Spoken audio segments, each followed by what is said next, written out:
everybody, welcome back to my kitchen. I am really excited to have you here and to be cooking with you. Today we are going to make sweet and sour pork.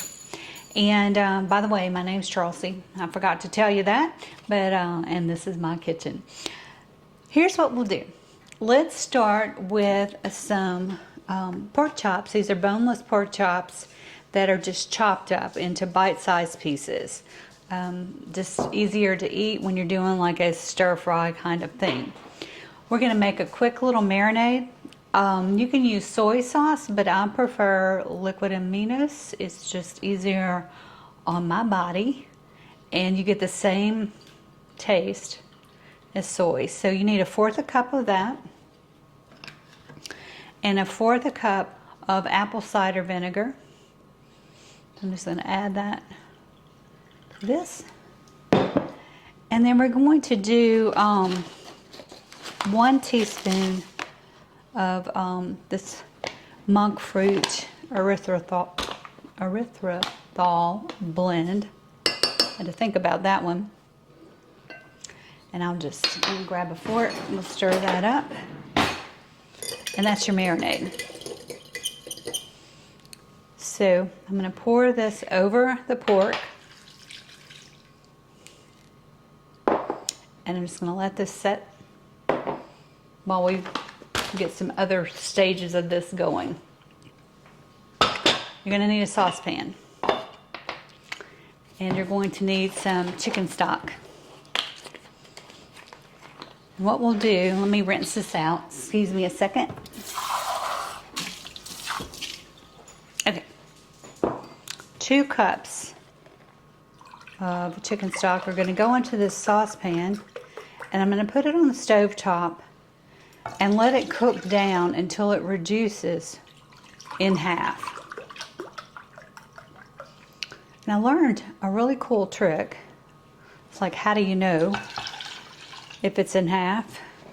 You can take a wooden spoon and use the stick side, not the spoon side, and dip it in there so you can see the mark of how deep this is, and then you can watch as it reduces and then compare it on the stick because you got it on that spoon. So hey, good little kitchen tip, and that's what I'm all about. I want to make cooking easier for you.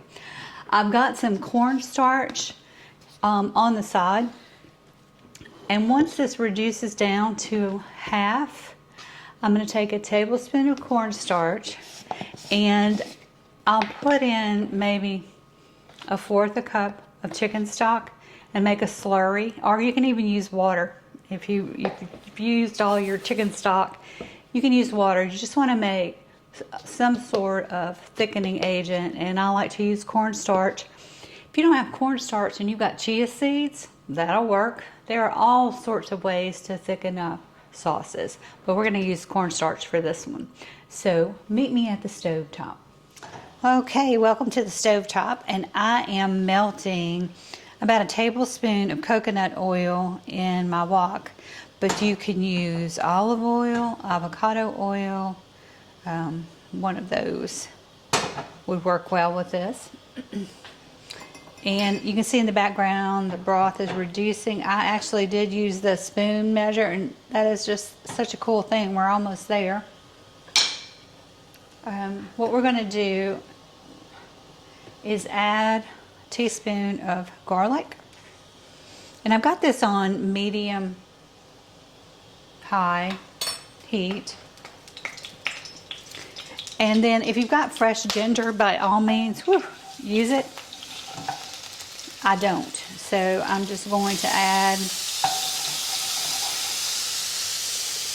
some ground ginger, and as you can see, this is already browning up pretty quick. You don't want to burn your garlic, so I'm just going to stay with it and stir it.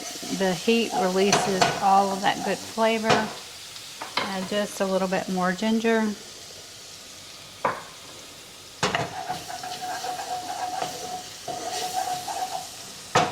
And y'all remember the pork that we had marinating?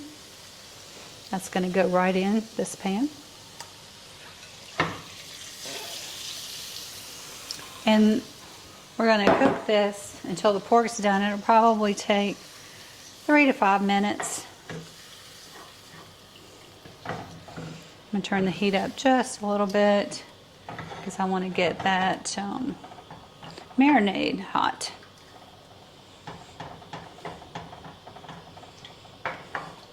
So we'll let this cook. I'm going to check the pork temperature with my thermometer. And I'll let you know exactly how long it took for these little chunks to be done. So the pork has been cooking now for 5 minutes. Looks delicious. So now we're going to add our reduced stock, and I stirred in the cornstarch slurry so you can see that thickens it up. This is nice and bubbly, which is great. I'm going to stir that all in and around.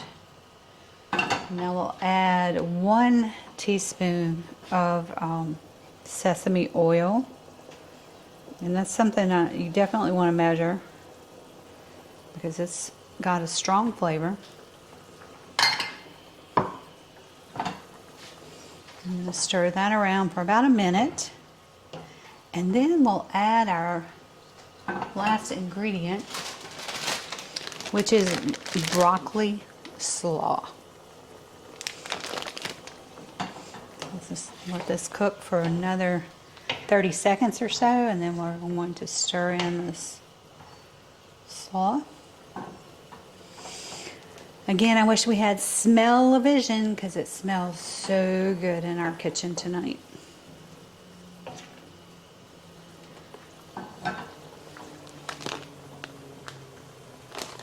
Alright. And we'll start adding this in.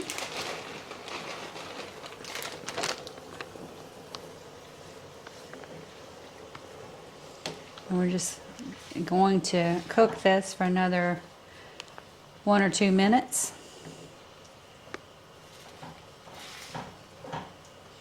Until the broccoli becomes tender.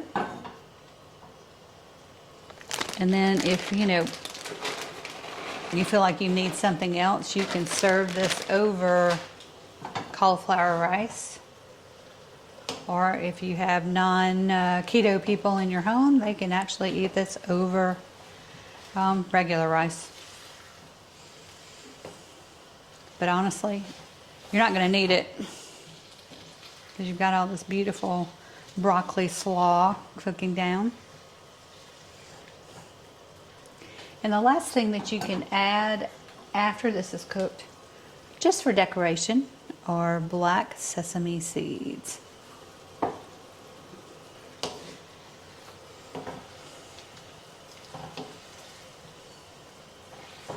Here it is, your lovely keto version of sweet and sour pork. And I'm going to finish it off with a few black sesame seeds, just for show. And just make sure if you are making this for someone like guests, make sure they're not allergic to sesame seeds. If they are, you need to skip the sesame oil and the seeds. But let me just show you how beautiful that looks. And I really hope that you give this one a try. It's so easy to put together. Took less than 30 minutes. And we'll be dining on it this evening.